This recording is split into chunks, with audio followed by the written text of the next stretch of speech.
caramelized on the one side, flip them over, and what I'll do to slow cook them is I'm going to take my potatoes and I'm going to rotate them out. I'm going to actually push my potatoes towards the outside of the grill. We can pull this off right now, but I can push these towards the outside of the grill. Take one of my EVO accessory lids, cover up my potatoes. So now they're not just roasting, they're baking. And if I added some water to it, I could actually steam them and accelerate the process. With my steaks, probably going to want to push these in just slightly so that we get a little hotter temperature, and then I also have some more room on the outside to cook my vegetables.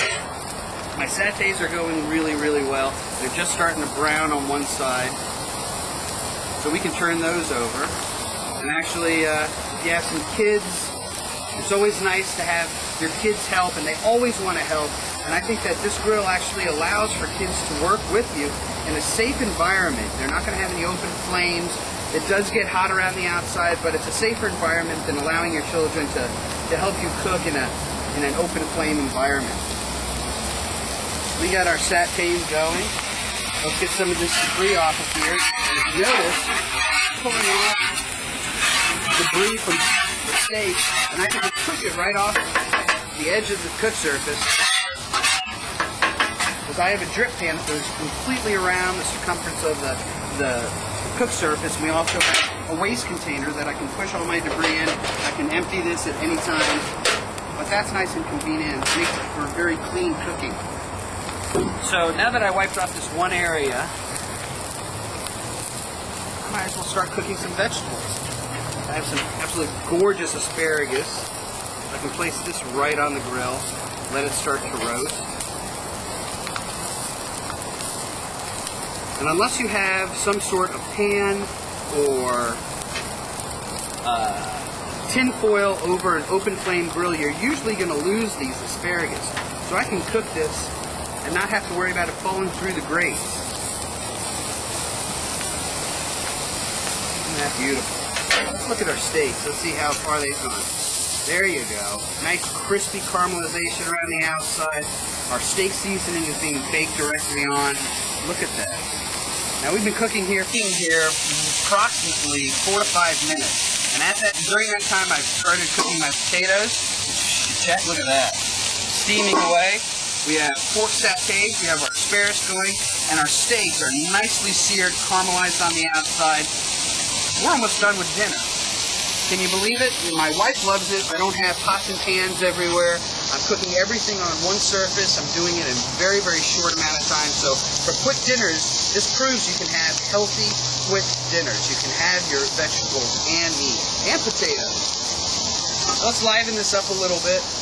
We're going to stack up our satays, let them slow cook, or finish cooking. And once again, we're just going to clean our cook surface off. You can use either the spatula or you can use the scraper, which comes with your cleaning kit. Every grill comes with a cleaning kit, and a scraper is included with that just for this purpose. That you can take any type of debris that's cooked onto the surface, scrape it right off. I usually have a nice terry cloth towel or paper towels handy so that I can wipe off the cooked surface whenever I need a clean spot. So I got another clean spot, and you're looking at this and you're going, oh my gosh, what is that? This is some beautiful red Swiss chard. And the reason why I'm going to show you how to cook this is because we're going to do a different method. So we're sauteing our asparagus, we actually are grilling our steaks and pork, but with this, I'm going to steam. So I'm putting some Swiss chard directly on the cooked surface. I have to do cooked Swiss chard in an open flame grill. I just don't know. But this works out perfectly. I'm going to put a touch of oil on it. Some fresh garlic. Pepper.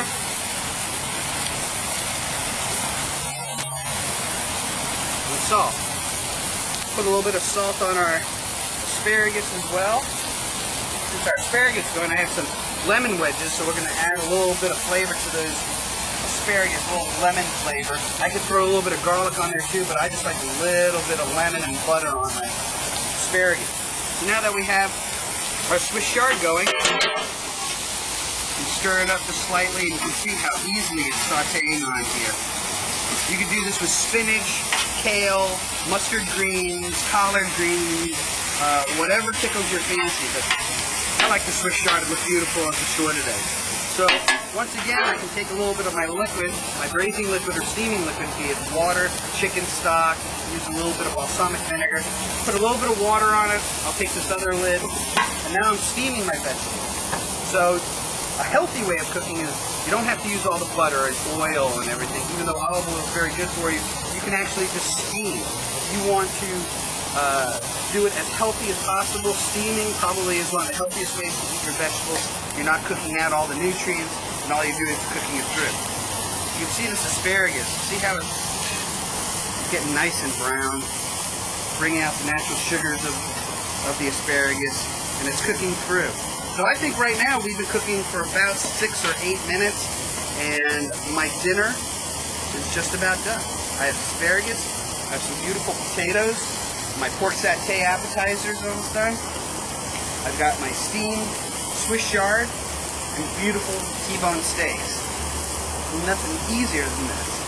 Okay, so that was the down and dirty, easy way to cook a nice, quick dinner. 10 minutes, and I have steak, Swiss chard, asparagus, and potatoes. You know, move over, Rachel Ray. 30-minute meals, 10 to 12-minute meals. No pots and pans. I did it all outside. It was very easy. I, had the full flavor of all the different ingredients. I'm not overpowering the ingredients with flame ups and with smoke and with charring.